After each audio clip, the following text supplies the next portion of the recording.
présence. Avant de démarrer, je vais vous poser la question de savoir si vous m'entendez bien et si vous voyez bien le support.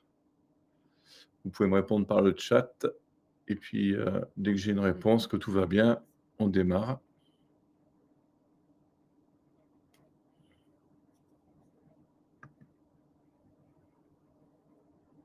Ok, super. Merci beaucoup pour les réponses. Donc aujourd'hui, je vous ai proposé qu'on analyse ensemble la nouvelle consultation paralysée, hein, qui est obligatoire depuis octobre 2024 pour toutes les demandes d'autorisation environnementale et plus précisément les installations classées pour l'environnement. On va analyser ensemble quels sont les risques pour les projets euh, par rapport à cette nouvelle consultation publique. On parlera aussi du rôle du commissaire enquêteur et puis est-ce que c'est une opportunité pour l'acceptabilité des projets. Donc avant de démarrer, j'ai l'habitude de demander aux personnes qui sont présentes de donner quelques informations sur leur motivation, pourquoi vous êtes là, hein, quel type de projet sur lequel vous travaillez, est-ce que vous êtes plutôt dans les énergies renouvelables, plutôt dans les déchets, plutôt dans les sites industriels. Ça me permet aussi de mieux orienter ma présentation. Où vous en êtes dans ce projet? Est-ce que c'est un projet qui débute ou est-ce que c'est un projet qui est complètement bloqué par des opposants, par des oppositions? Et puis, quelles sont vos priorités en termes d'action, hein, en termes de semaines ou de mois? Donc, est-ce que vous êtes plutôt dans des temps de réflexion ou est-ce que vous êtes dans des temps d'action et des temps d'action rapides? Voilà. J'ai besoin d'avoir ces informations, donc merci de me les donner. Ne rentrez pas dans les détails, bien sûr, de vos projets, hein, puisque là, c'est visible de tout le monde. Sachez que du fait de votre inscription, cela vous donne la possibilité d'échanger avec moi pendant une trentaine de minutes. Là, il vous suffit, après, bien sûr, il vous suffit de cliquer prendre rendez-vous. Vous aurez accès à mon agenda et vous pouvez donc trouver le créneau qui vous convient pour qu'on échange ensemble autour de votre projet et rentrer dans les détails, hein, bien sûr, hein, parce que dans tout projet, il y a toujours une dimension confidentialité. Moi, je suis tenu à la confidentialité, bien évidemment. Donc, n'hésitez pas. Soit vous le faites maintenant, comme ça vous permet d'avoir des créneaux qui vous conviennent. Soit vous attendez la fin pour savoir si les éléments que j'ai portés à votre connaissance sont suffisamment intéressants pour qu'on puisse continuer ensemble et aller plus loin. Donc merci, là j'attends des informations. Là, je vois que personne ne donne des infos. Allez-y, hein, il n'y a pas de risque, hein, vous utilisez le chat. J'ai juste besoin de savoir si vous êtes dans les énergies renouvelables, dans d'autres secteurs d'activité.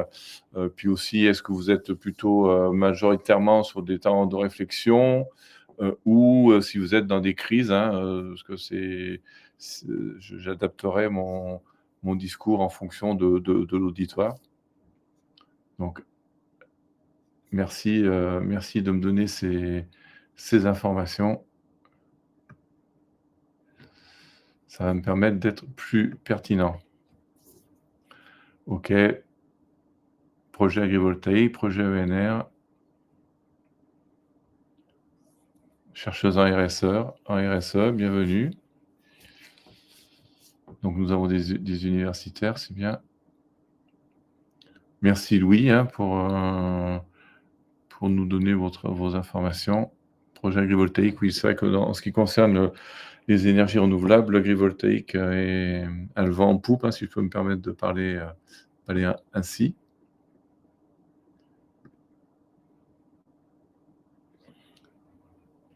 OK. Donc là, il y a aussi une doctorante qui travaille sur les problématiques de stockage d'énergie basées sur les observateurs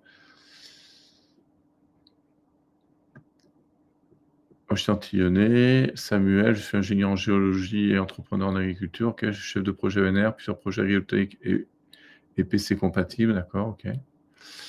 Alors, vous pouvez aussi échanger entre vous avec le chat, hein, n'hésitez pas si si de ce que vous disent les personnes, il y a des choses qui vous intéressent, hein, vous pouvez échanger. Moi, je répondrai aux questions qui me sont adressées, mais n'hésitez pas à dialoguer entre vous, hein, profitez-en. Hein. Enseignant Alger, bienvenue, Farid.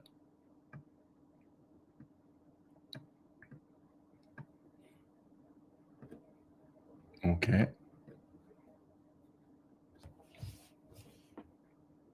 Je vais regarder rapidement.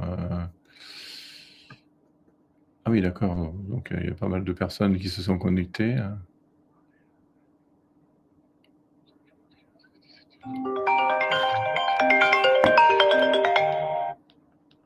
Vous êtes une quarantaine, là. Ben voilà, merci de votre participation. Mais écoutez, je regarde une dernière fois s'il y a des informations qui me sont données. Bon, écoutez, on va démarrer. Je n'ai pas vu de personnes qui étaient dans des projets de crise, mais pas de souci.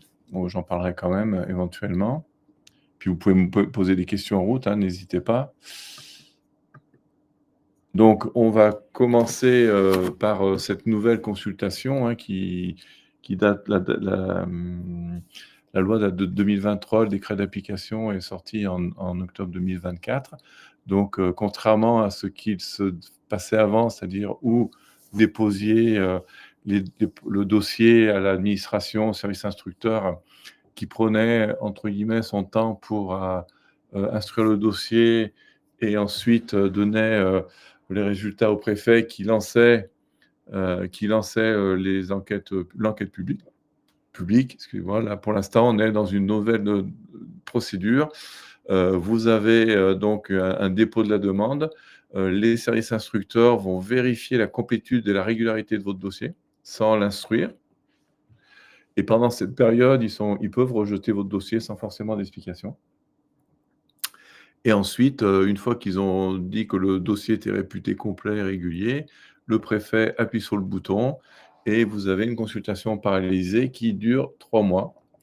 Alors pourquoi on l'appelle consultation paralysée? Parce que sont consultés en parallèle, donc en même temps, les services de l'État, les personnalités publiques importantes, les collectivités et le public. Donc vous avez les quatre organisations qui sont consultées en même temps. Les services de l'État, bien sûr, vont rendre des avis. Les collectivités vont aussi rendre des avis. Le public va pouvoir s'exprimer à travers une plateforme Internet conforme. On y reviendra, parce que ça, c'est très important. Et il y a 2 réunions publiques obligatoires. Une qui démarre 15 jours après le démarrage de la consultation paralysée et une autre qui est appelée donc réunion publique de clôture, qui se déroule 15 jours avant la fin de la consultation paralysée. Le commissaire enquêteur fait un rapport, il n'y a plus obligation, il ne doit plus émettre d'avis. Il fait un rapport circonstancié, mais il ne donne pas son avis, hein, avis favorable, défavorable. Et le préfet prend sa décision, donc soit il accorde l'arrêté préfectoral, les autorisations, soit il oppose un refus. Donc vous voyez que les temporalités sont vraiment très réduites. Hein. Donc la phase d'instruction, normalement, ne dure que 3 mois, mais bon, c'est pas tout à fait comme ça que ça se passe, parce que les services de l'État ont bien compris qu'eux, ils ne pouvaient pas instruire un dossier en 3 mois, alors que d'habitude, ils prennent plusieurs mois, voire 1 an pour l'instruire. Donc en fait, ils invitent dans les DREAL, les DDT, il y a des conférences qui sont données pour les porteurs de projets et ils invitent fortement à avoir des contacts dans ce qu'ils appellent la phase amont facultative, hein, qui est tout à gauche là, du dessin, au début. Donc là, c'est une phase où il est conseillé, alors peut-être que toutes les DREAL ne vont pas fonctionner de la même façon, mais il est fortement conseillé de commencer à discuter avec les services de l'État. Parce que, après, vous avez vu, le timing est très, très serré. Alors l'avantage, c'est que les choses peuvent aller vite, mais en tous les cas, les temps dont vont disposer l'administration pour décider de votre projet vont être raccourcis quand même. Et donc, il est important de pouvoir échanger avec eux à l'amont si, bien sûr, ils l'acceptent. Alors, il y a des régions, des départements dans lesquels ils l'ont dit, hein, très clairement, ils ont dit on veut que les dossiers nous soient présentés avant pour que on puisse commencer le travail. Puis d'autres vont le faire au fil de l'eau, hein, donc avec des risques de rejet.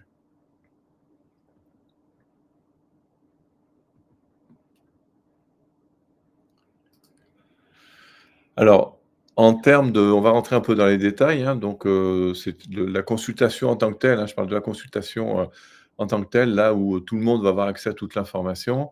C'est une durée de 3 mois.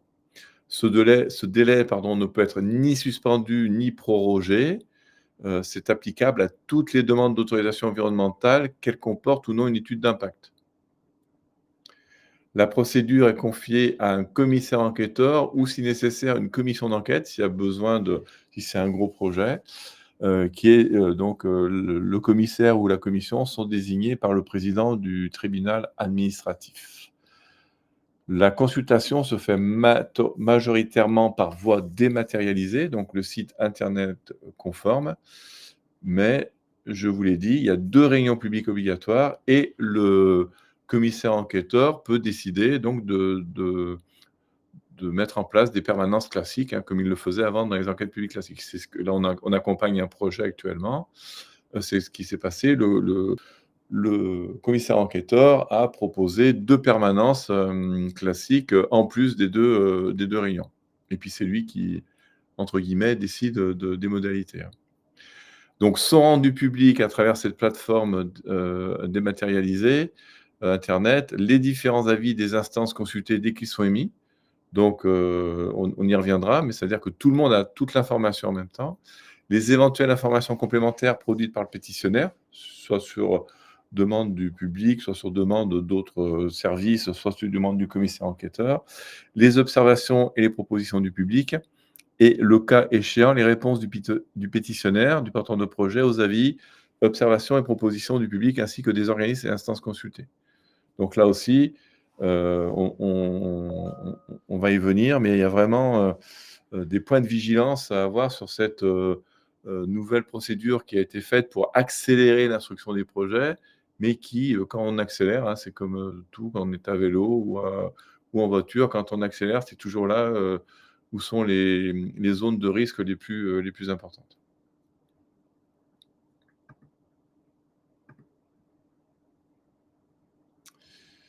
Donc le site internet, est mis pendant 3 mois, hein, et après, pour la consultation, et après il doit rester, encore plusieurs mois pour que les gens aient accès aux résultats. Ils ne peuvent plus déposer d'avis, de questions, mais en tous les cas, ils voient arriver, les différentes, résultats de la consultation, et notamment le rapport du commissaire enquêteur et l'avis du préfet. Donc les 2 réunions publiques, j'en ai parlé, elles sont pilotées par le commissaire enquêteur. La participation du porteur de projet est encouragée dans le texte de loi. Les rendez-vous en présentiel sont facultatifs. Le commissaire enquêteur peut tenir des permanences. C'est ce que je vous disais précédemment, c'est le cas de figure dans lequel on est, où le commissaire enquêteur a décidé de mettre en plus des permanences. La conclusion du commissaire enquêteur, ce que je vous disais, il n'y a pas d'avis formel, hein. C'est favorable ou défavorable, il fait un rapport, et c'est donc le conclusion 3 semaines à compter de la fin de la consultation publique, et à 3 semaines pour recueillir les observations du pétitionnaire. Donc tout ce qui sont les frais, de cette consultation, sont à la charge du pétitionnaire, hein, que ce soit les frais de publicité, d'affichage, de reprographie éventuelle, défraiement du commissaire enquêteur ou de la commission d'enquête, le site internet dédié à la consultation, tout ça est à la charge du pétitionnaire. Donc une étroite collaboration avec le commissaire enquêteur à recommander, ça je vous le confirme. Nous avons donc le projet enfin j'en ai en tête là plus particulièrement. C'était nouveau pour le commissaire enquêteur, c'était nouveau pour le pétitionnaire, donc on a provoqué une réunion, de présentation, du site, internet conforme, et il y a eu quelqu'un de la DDT qui s'est joint parce que tout le monde, découvre un peu cette nouvelle procédure. Mais en tous les cas, c'est vraiment très important, qu'il y ait des relations étroites, au minimum avec le commissaire enquêteur.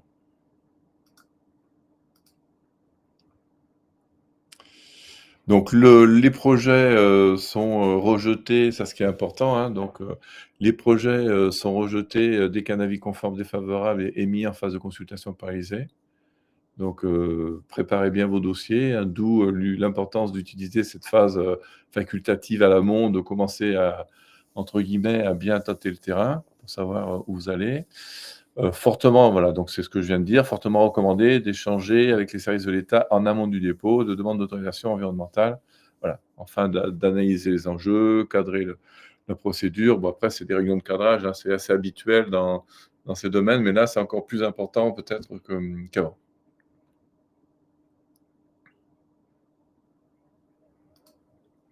Alors, je pouvais pas faire cette présentation sans évoquer, avec vous, les risques. Parce qu'il y a des risques, hein, alors c'est quoi ces risques? Mais en fait, bon, c'est mon métier, hein, je parle pas des risques de non-conformité, ça c'est votre métier de bien faire vos dossiers, mais il y a quand même des risques, importants de contestation, qui peuvent être déclenchés par le fait que, tout le monde va avoir accès à tous les documents, les études techniques, la réglementation économique, sans possibilité d'accompagnement pédagogique. C'est-à-dire que le jour J où le préfet dit: «Ça démarre tel jour», vous avez le site internet et tout le dossier que vous avez transféré, au service instructeur, vous le mettez en ligne sur la plateforme. Alors quand je dis: «Vous le mettez», heu, il y a plusieurs façons de faire.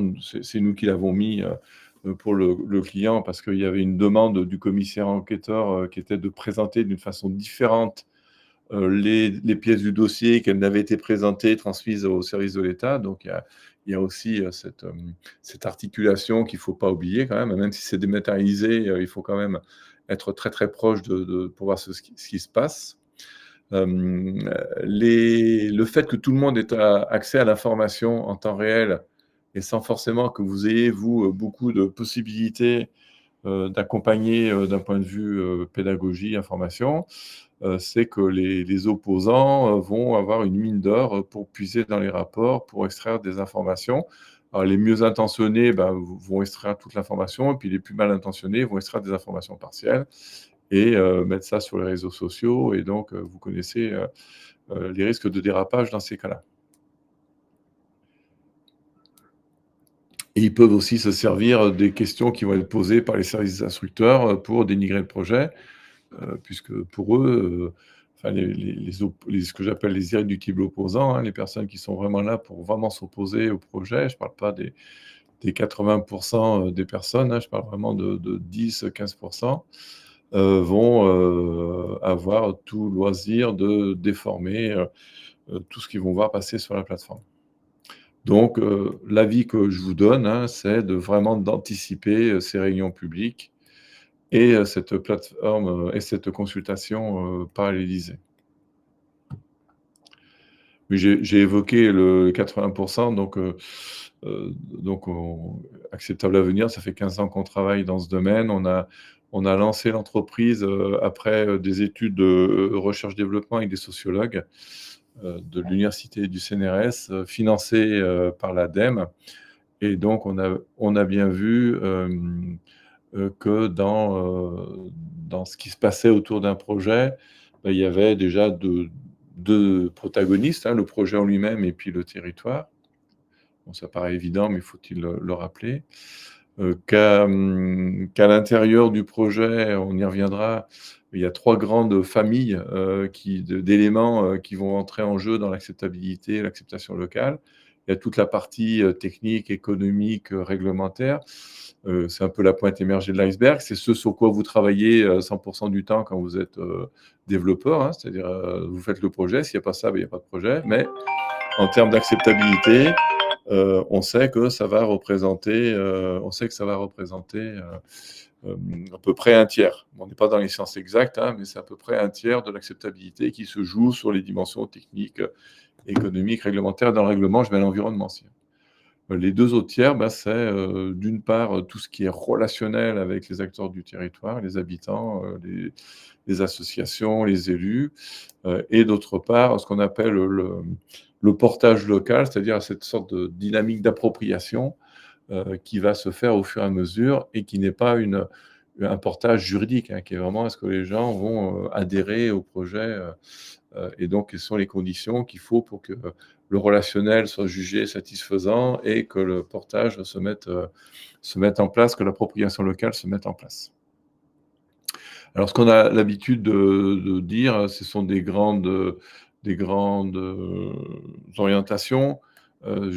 C'est pas une science exacte, hein, je le répète, mais quand vous êtes en contact avec le public, sachez que vous allez rencontrer, à peu près 20 des personnes, concernées. Et que dans ces 20 vous avez des supporters du projet et vous avez les opposants les opposants et souvent les opposants sont majoritaires. La difficulté, c'est que c'est ces personnes que vous avez face à vous. Donc ça veut dire que vous allez rentrer dans une zone de dialogue, hein, à travers les réunions publiques, notamment, qui fait que vous allez discuter avec des gens qui sont plutôt opposés au projet, mais dites-vous bien qu'ils ne représentent que, 10-15, peut-être 20 des personnes concernées, de la population, des habitants, des voisins, des élus et que donc vous devez, à travers, tous ces éléments, d'information, que vous allez apporter et ces rencontres avec le public, vous devez faire en sorte que les 80 que vous ne voyez pas, aient l'information pour, qu'à la fin, sur le territoire, les choses, soit s'enveniment. Si les 10-15 c'est eux qui gagnent la bataille de la communication, ou c'est vous et vous avez réussi à apporter des éléments aux 80 de personnes qu'on ne voit pas et rien ne va se passer, parce que les personnes qui sont en opposition, déterminées, qui ne changeront jamais d'avis, seront toujours en opposition, mais c'est pas vraiment, le fait de les convaincre qu'il faut viser, c'est plutôt le fait que les 80 de personnes que vous ne voyez pas, vont pas se mettre, derrière les opposants parce que là, ça va pas très bien se passer pour votre projet. Alors on a parlé de risques. Donc, on parle de risques quand vous portez un projet, vous avez quand même souvent vous savez ce que c'est les risques, hein, vous faites des analyses, préalables de savoir c'est quoi la meilleure technique, la meilleure technologie, le meilleur montage financier, que vous respectez la réglementation, nous fait des analyses, des hypothèses. Mais pour l'instant, rares encore sont les porteurs de projets qui font, une analyse de risque de contestation. Ça se fait de plus en plus, les outils existent, les méthodes existent, et elle permet quoi? Cette évaluation des risques de contestation en anticipation, c'est de savoir où vous allez mettre les pieds, si je peux me permettre cette expression et donc là, j'ai fait un schéma, hein, un arbre de décision. Si les risques sont avérés faibles, vous passez directement à la consultation paralysée, c'est-à-dire, ce qu'on a vu précédemment, la plateforme, les réunions publiques, les réponses aux questions. Si vous êtes à un risque avéré, nous, on vous conseille de faire ce qu'on appelle un test d'acceptabilité pour savoir où vous mettez les pieds avant d'aller en réunion publique et si les risques sont forts, là, il faut, réfléchir un peu, enfin, il faut toujours réfléchir, mais il faut s'arrêter et bâtir ce qu'on appelle une stratégie d'acceptabilité avant de rentrer dans la consultation paralysée.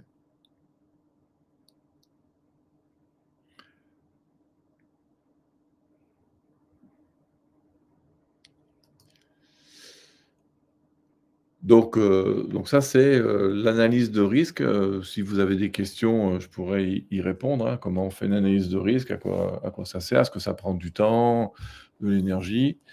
En tous les cas, moi, je vous conseille de le faire. Si vous avez des outils, faites-le parce que ça va vous permettre de bien préparer, cette, consultation paralysée. En ce qui concerne la plateforme, en tant que telle, donc il y a des exigences réglementaires très fortes sur cette plateforme. Donc c'est écrit dans le texte de loi, dans le décret, hein, donc on ne peut pas faire n'importe quoi. Donc soyez vigilants, quand on vous propose, des plateformes, pour la consultation paralysée, qu'elles remplissent bien les obligations. Bon, moi J'en vois certaines là qui remplissent pas tout exactement, hein, qui pourtant sont des gens qui ont pignon sur rue, mais bon, c'est un peu surprenant. Donc au-delà du côté, conformité, avec les exigences réglementaires, ça peut être pris aussi par les opposants si jamais vous n'êtes pas dans la conformité. Il ne faut pas oublier que c'est, aussi un outil de rencontre avec le grand public. Puisqu'il y a des réunions publiques certes, mais ce qui va rester 3 mois en ligne, ce sont vos documents. Donc nous, on vous recommande, mais vraiment fortement, fortement, d'avoir, une plateforme qui non seulement, respecte la réglementation, mais en plus, soit, conviviale, intuitive, participative, transparente, pour que les gens qui viennent ne soient pas, en colère tout de suite parce qu'ils n'arrivent pas à déposer leurs questions correctement, ils ne voient pas les informations, parce que s'ils arrivent déjà un peu tendus, ils vont être encore plus tendus, donc ça risque de pas être très positif. Alors tout ça, je peux vous le théoriser un petit peu, hein, pas faire des grandes théories, mais sachez quand même que dans l'acceptabilité, bon, j'ai commencé à vous en parler tout à l'heure, il y a différents ingrédients, et du côté du territoire, il y a 3 ingrédients qui sont, vraiment, fondamentaux. Donc ça a été, démontré dans les revues, scientifiques à l'échelle internationale. Il y a ce qu'on appelle, les piliers de l'acceptabilité et qui sont, moi, ce que j'appelle les 3 J. Donc qui sont le respect de la justice procédurale, c'est la façon dont la décision va être prise de faire ou pas faire le projet et sous quelle forme, hein. La justice distributive, c'est est-ce que les avantages positifs de ce projet et les impacts négatifs de ce projet vont être équitablement répartis? C'est-à-dire que c'est pas uniquement quelques-uns qui vont avoir tous les bénéfices et les autres auront que les aspects négatifs. Par exemple, c'est un peu caricatural ce que je dis, c'est un peu plus fin que ça, mais c'est pour illustrer. Et puis ce qu'on appelle la justice interactionnelle, c'est la façon dont le territoire a accès à l'information. Ça, c'est vraiment fondamental. Il faut vraiment faire en sorte que l'information soit la même pour tout le monde. Et j'avoue que la consultation paralysée, a quelques inconvénients, mais au moins répond à cette attente forte que tout le monde ait la même information avec les risques que je vous ai présentés tout à l'heure. C'est-à-dire que tout le monde a la même information, très technique, et tout le monde peut en faire un peu ce qu'il veut. Donc il y a vraiment du plus et du moins dans cette démarche. Mais n'oubliez pas, enfin ne vous dites pas que c'est une simple formalité. Il ne suffit pas de mettre votre dossier en ligne pour que tout se passe bien. Il y a des exigences, des attentes, et plus vous serez, dans des risques, de contestation avérés, voire forts, plus ces éléments seront fondamentaux dans l'acceptabilité de votre projet. C'est-à-dire qu'au bout d'un moment, on dépasse, le projet technique en tant que tel, on prend le projet dans toute sa globalité, et rappelez-vous que je vous ai dit que la partie technique, réglementaire, financière, ça ne présente qu'un tiers, hein. Donc, quand tout va bien, si le risque est faible, bah, ça va bien se passer. Quand le risque est fort, vous risquez d'être vite débordé sur des choses, qui ne vous concernent pas forcément, directement, mais qui malgré tout vont vous concerner parce que ça va risquer de mettre en danger votre projet. Alors, il y a autre chose, que je voulais vous dire, hein, c'est vraiment ne subissez pas les réunions publiques. Vraiment, ça, c'est hyper important. Donc c'est presque un état d'esprit, mais bien sûr, au-delà d'un état d'esprit, c'est une préparation.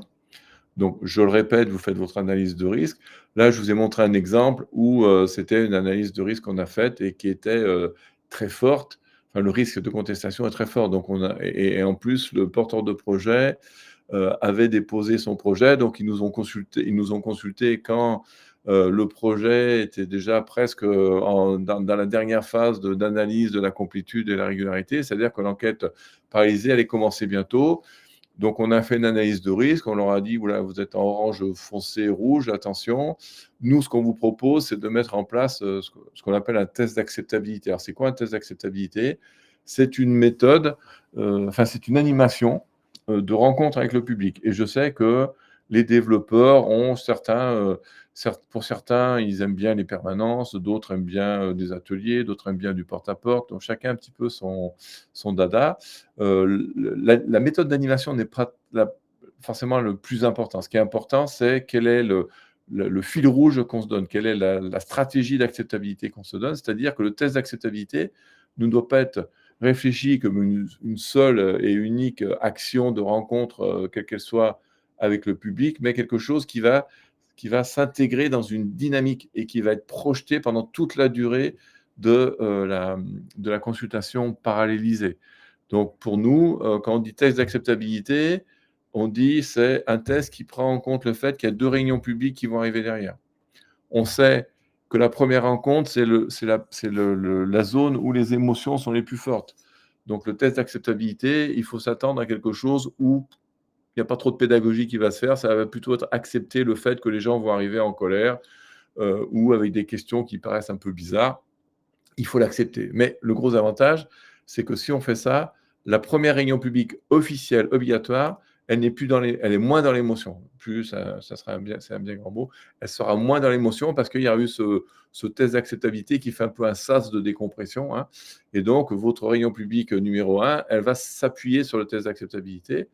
Et la réunion publique numéro 2 va pouvoir, et donc on va pouvoir, dans cette réunion publique numéro 1, commencer à dialoguer. Donc nous, on invite toujours les pétitionnaires quand même à identifier dans leur projet ce qui peut être discuté. Et je ne parle pas uniquement sur la partie technique, économique, réglementaire. Je vous ai mis le petit iceberg, là, vous voyez, sur la fiche, là, sur le schéma. Ce que je vous disais tout à l'heure, le contenu technico-économique, réglementaire, c'est 33%. C'est ce sur quoi vous travaillez, mais ce qui va faire l'acceptabilité, c'est les relations avec le territoire et le portage local. Donc, vous avez des ingrédients que vous pouvez injecter dans le projet, qui ne sont pas des ingrédients techniques, économiques, enfin, je veux dire, économiques pour vous ou réglementaires. Ça peut être, par exemple, du financement participatif à manipuler avec précaution. C'est pas parce que les ingrédients, on commence à les connaître qu'il faut les mettre à chaque fois, hein.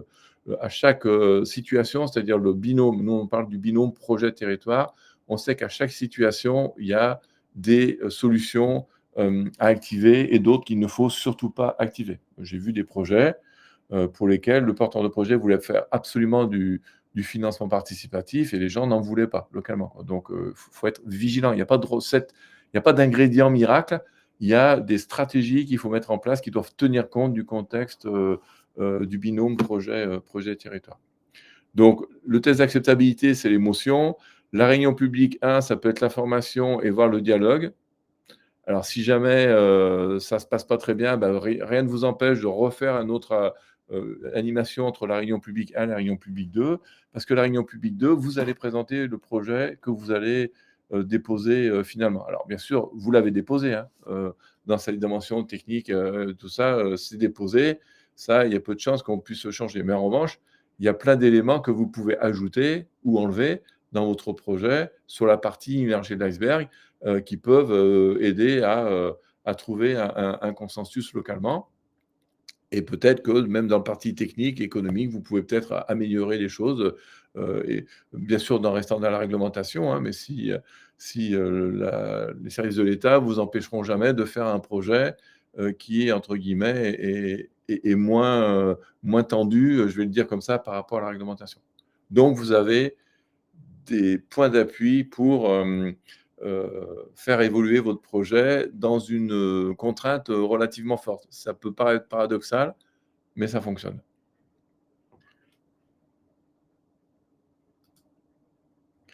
Donc vraiment ça, alors c'est un peu peut-être compliqué, ce webinaire est enregistré, vous aurez le replay, si vous avez besoin d'informations, vous m'envoyez un mail, je peux vous envoyer la figure, je peux vous l'expliquer. Si vous voulez plus dans votre détail, vous prenez rendez-vous et on explique votre projet par rapport à ce que nous on connaît. Vous m'expliquez votre projet et puis on se positionne par rapport à ce que nous on connaît. Mais ce que je vous ai montré là, ce n'est qu'un exemple, hein, c'est qu'un exemple. Il y a à chaque fois, nous, on est capable de très, très rapidement de vous faire une analyse de risque et de vous dire, voilà les ingrédients qu'il faut mettre en place, voilà le type d'animation, voilà la stratégie que vous pouvez faire. Et à chaque projet, chaque binôme projet territoire, il y a une stratégie différente. Mais après, les ingrédients, on les connaît. Tout le monde les connaît, les ingrédients maintenant. C'est les méthodes d'animation, on les connaît. Je les ai citées. Alors, les rayons publics, maintenant, elles sont imposées. Avant, nous, on disait, faites attention aux rayons publics. Maintenant, elles sont imposées. Les ateliers, nous, on a développé un truc particulier. On appelle ça des espaces d'information et de dialogue, hein. C'est c'est un hybride entre la réunion publique et la permanence. Il y a des permanences, il y a du porte-à-porte, il y a des livrets, il y a des feuilles d'information, enfin, toutes les méthodes d'animation, vous les connaissez tous et toutes. En revanche, c'est le séquençage, c'est qu'est-ce qu'on met à l'intérieur et comment les choses vont se positionner et quels sont les ingrédients qu'on va mettre dans ces animations, dans ces rencontres avec le public qui vont être importants. Et donc, quelle est la stratégie là où on veut aller avec notre projet? Et est-ce qu'on est capable de s'adapter en temps réel? Voilà, c'est vraiment les règles d'or pour que les choses se passent bien. Alors, je vois qu'il y a des questions qui arrivent. J'ai encore 2 diapos et puis après je réponds à vos questions. Alors, juste un retour d'expérience. On s'est aperçu que alors, cette méthode, qui est imposée par la consultation paralysée, nous on la pratique depuis 15 ans, hein, c'est-à-dire, d'avoir des séquençages de rencontres avec des analyses de risques suivies de rencontres avec le public, avec de l'information qui est mise à disposition, soit par une plateforme internet, soit par des livrets et nous on couple les 2 parce qu'il y a des gens qui ont besoin de papier encore, c'est très surprenant, mais ça marche bien. Ça y est, quand on veut parler d'un projet, d'avoir un petit livret dans les mains avec des affiches. Enfin bon, on a des méthodes qui sont à la fois très matérielles, qui permettent une rencontre des gens calmement sans micro, des livrets, et puis bien sûr, on double ça avec de l'informatique du site internet. Donc, on est complètement prêt pour la consultation paralysée. On a développé une plateforme conforme hein, pour pas vous mettre dans l'embarras si vous travaillez avec nous. Hein, la plateforme est conforme, mais la façon de travailler, on la pratique depuis 15 ans et c'est vraiment cette séquence hein, qu'on propose, analyse de risque, où est-ce qu'on met les pieds, le projet, où sont ses flexibilités. Et je le répète, c'est pas uniquement et même peut-être pas du tout sur la partie contenu technico-économique réglementaire, ça peut être dessous, à la partie immergée de l'iceberg. Et après, on va au dialogue et puis on s'adapte en temps réel, on fait passer des informations, beaucoup de pédagogie, mais une pédagogie inversée. On ne force pas l'explication, on attend qu'on pose des questions, parce que quand les gens posent des questions, ils écoutent les réponses. Quand je parle de questions de compréhension, on parle des questions de défiance, questions de compréhension. Et avec tout ça, on s'est aperçu que nos clients gagnaient de 6 à 12 mois, hein, c'est-à-dire qu'on réduisait fortement le temps de contestation et donc les choses s'accéléraient. Qu'on a pu, que 90% des projets qu'on a accompagnés ont obtenu leurs autorisations, qu'il y a eu 10% bien sûr de blocage ou d'abandon, souvent des abandons du projet, d'ailleurs plus que des blocages définitifs, c'est plutôt le patron de projet qui jette l'éponge, peut-être pas assez préparé. Des oppositions évitées, et puis même des changements de position des opposants au cours du projet. J'ai vu des présidentes d'associations d'opposition dire merci au porteur de projet à la fin du processus. Alors, ce que je voulais donc vous dire, c'est que si vous avez des questions, en général, vous utilisez le mail, n'hésitez pas. Si vous avez vraiment des sujets pour votre projet, vous prenez rendez-vous et là, on rentrera dans les détails en toute confidentialité et par expérience, on s'aperçoit qu'en 30 minutes de réflexion commune, vous repartez avec une solution, qui vous a coûté que les 30 minutes que vous avez passées avec moi et qui vous permet d'avancer, sur votre projet ou d'éviter un gros écueil, qu'on identifie, ensemble. Maintenant, je vais répondre à vos questions, hein, donc Ekaterina. Donc: «Bonjour, je travaille sur des projets ENR. Est-ce que les réunions de plus en plus commissaire enquêteur avant l'affichage public ou est-ce qu'elles peuvent être décidées en cours de» non, non, c'est le commissaire enquêteur qui décide des réunions et en plus, les réunions publiques, les 2 réunions publiques obligatoires, elles sont, calées dans le temps. Elles ne peuvent pas être faites après 15 jours après le démarrage de la consultation paralysée et la dernière ne peut pas avoir lieu 15 jours avant la clôture. Donc là, la réunion la dernière, elle peut être, un peu avant. La première aussi un peu avant, mais c'est entre 0 et 15 jours, hein. C'est-à-dire que là, c'est ce qui est obligatoire, c'est obligatoire, ça vous appartient quasiment pas. En revanche, il faut vous en servir, vous, dans votre stratégie, de relation avec le public. Alors une analyse de risque, pour ça, il y a plusieurs, méthodes qui existent. Nous, on a développé ça, depuis très longtemps dans l'entreprise parce qu'on s'est aperçu que c'était un vrai gain un vrai gain de confort pour les développeurs. Donc, si vous allez sur notre site acceptableavenir.fr, vous verrez, il y a nos outils logiciels. Vous allez sur Start, et Start, c'est un des 2 outils qu'on utilise pour faire l'analyse de risque. C'est un outil qui vous permet, on vous pose des questions, vous répondez, ça vous donne une acceptabilité potentielle de votre projet. Voilà, un niveau une potentielle d'acceptabilité de votre projet.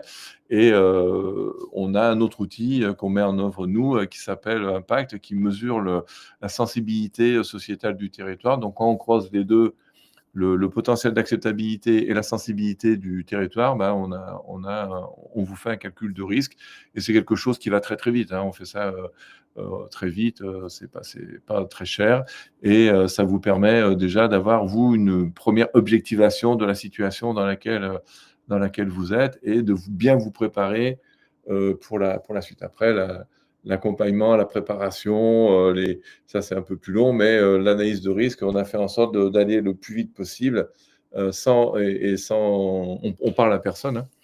Nous, on peut faire l'analyse de la sensibilité sociétale du territoire, on le fait sans parler absolument à personne, enfin à part vous, bien sûr. Donc on a des indicateurs qu'on va chercher sur les bases de données. Et si l'analyse de risque vous inquiète, après on passe sur ça c'est une analyse de risque simplifiée, et après si vous pensez qu'il faut aller plus loin, on passe sur une analyse de contexte un peu plus fouillée là, et si nécessaire, on parle des personnes. Mais sachez bien que cette analyse de risque, vous pouvez la faire très, très à l'amont de votre projet, puisqu'on vous parle à personne. Et que c'est assez efficace, hein, les résultats qui en sortent vraiment nous orientent à chaque fois d'une façon très, très fiable avec les porteurs de projets, sur la méthode à mettre en place derrière, quoi. Est-ce qu'il y a d'autres questions?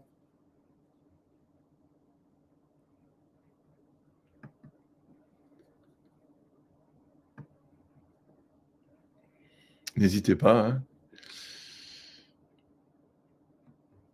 Alors, Louis, dans le cadre de projets agrivoltaïques soumis à l'autorisation environnementale, sommes-nous obligés de mettre en place cette plateforme d'information? Non. Alors, les projets agrivoltaïques ne doivent le faire, mais là, il y a encore il y a un petit doute. Tout le monde n'est pas en phase là-dessus. Si jamais vous avez des conséquences avec la loi sur l'eau. Parce que je sais que dans certains cas, les projets agrivoltaïques peuvent perturber les écoulements, des choses comme ça. Donc là, vous pouvez être obligé de passer par l'autorisation environnementale. Et de la même façon, mais ça, il faudra vérifier. Pour l'instant, je n'ai pas eu encore de cas de figure, et personne n'est encore complètement clair là-dessus. Il semblerait que dans le cadre de demande de dérogation pour les espèces protégées, vous soyez peut-être obligé de passer par la case autorisation environnementale, et là, pour le coup, eh ben, vous basculez obligatoirement dans cette démarche. Donc, l'agrivoltaïsme, dans la plupart des cas, non, mais attention pour les cas particuliers.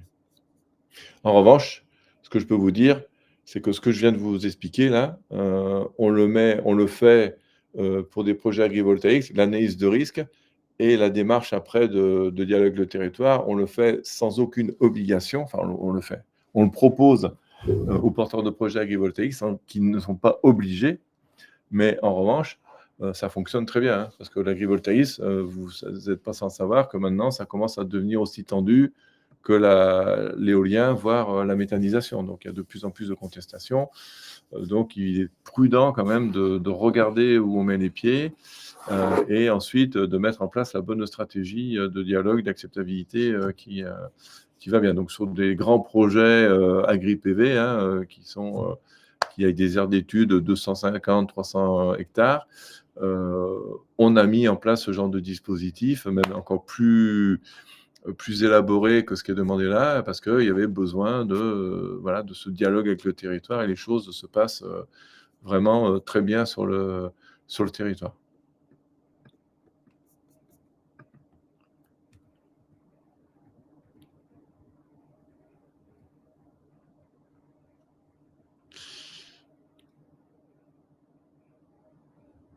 Alors, j'ai répondu, Louis, hein, je pense que, en principe, un projet agri-PV, vous le faites, classiquement. Si jamais, vous êtes tombé, regardez bien si jamais vous avez des problématiques avec l'eau et si jamais vous avez des problématiques de demande de dérogation pour les espèces protégées. Peut-être que là, vous allez basculer sur la partie, consultation paralysée.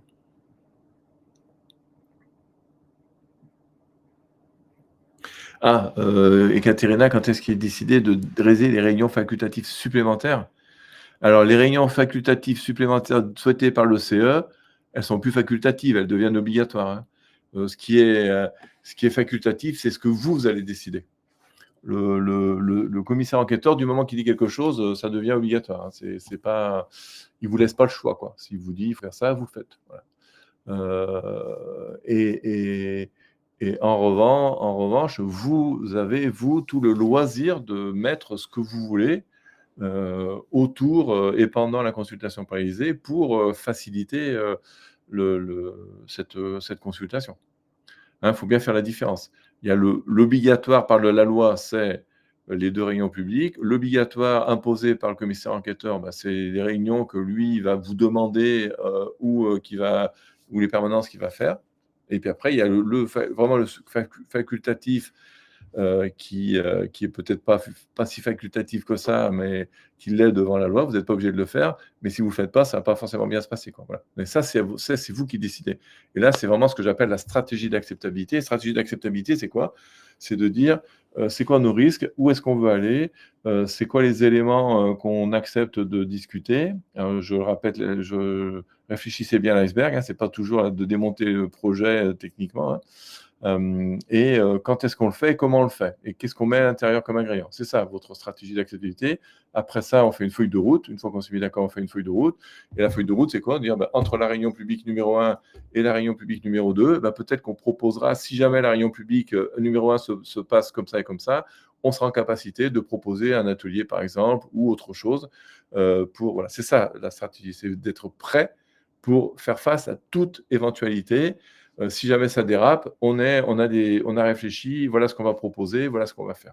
Ça vous appartient complètement, quoi. Et ça, il faut le réfléchir, bien évidemment, avant que vous soyez, mis devant le fait accompli, de gens, qui s'énervent, et qui partent dans tous les sens, dans les réunions, quoi.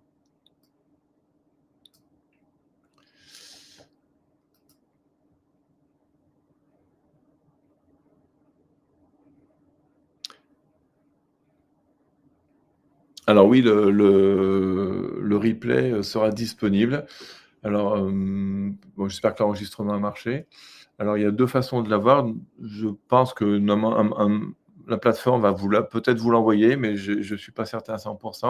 En revanche, il sera en ligne sur notre site d'ici, 15 jours, je pense. Et vous aurez accès, sur notre site, il sera en ligne. Mais en tous les cas, bon, Louis l'écrit, hein, c'est clair, la contestation devient croissante. Moi, voilà, je suis tous les jours sur le terrain, bon, peut-être pas tous les jours, mais presque. Je peux vous dire que ça devient de plus en plus, compliqué, et je m'aperçois que tous les projets qui acceptent d'anticiper, et de prendre en compte le plus à l'amont que possible cette dimension sociétale, et je sais que c'est pas dans les habitudes de travail encore. Ça demande pas forcément beaucoup, beaucoup d'énergie en plus. Alors, je sais que les chefs de projet sont submergés, hein, tout le monde d'ailleurs, dans les énergies renouvelables, dans tous les projets d'ailleurs. On travaille sur les problèmes de déchets, on travaille sur les problèmes d'extraction de matériaux, enfin tous les projets, qui sont plus ou moins mal accueillis sur un territoire. On s'aperçoit que, il y a toujours une appréhension du porteur de projet de passer du temps sur quelque chose qu'il n'est pas obligé de faire. Mais hein, je vous l'ai montré là, le temps qui va être injecté dans quelque chose qui n'est pas obligatoire va vraiment vous faire gagner beaucoup, beaucoup de temps. Et puis là, je ne vous ai pas dit les projets qu'on a même complètement débloqués, qui allaient être abandonnés, et les gens ont accepté de retravailler un peu leur projet. Eh bien, écoutez, s'il n'y a plus de questions, je vous remercie, toutes et tous. je vous rappelle, vous n'hésitez pas, vous m'envoyez des questions par mail, je vous réponds, questions générales. Vous avez vraiment un sujet particulier, vous prenez rendez-vous, on fait ça en visio, par téléphone, comme vous le voulez, en toute confidentialité et ça vous sera utile. Je suis un peu prétentieux en disant ça, mais juste de discuter avec quelqu'un de différent du projet, ça fait beaucoup, beaucoup réfléchir et avancer. Merci à toutes et à tous. Bonne journée.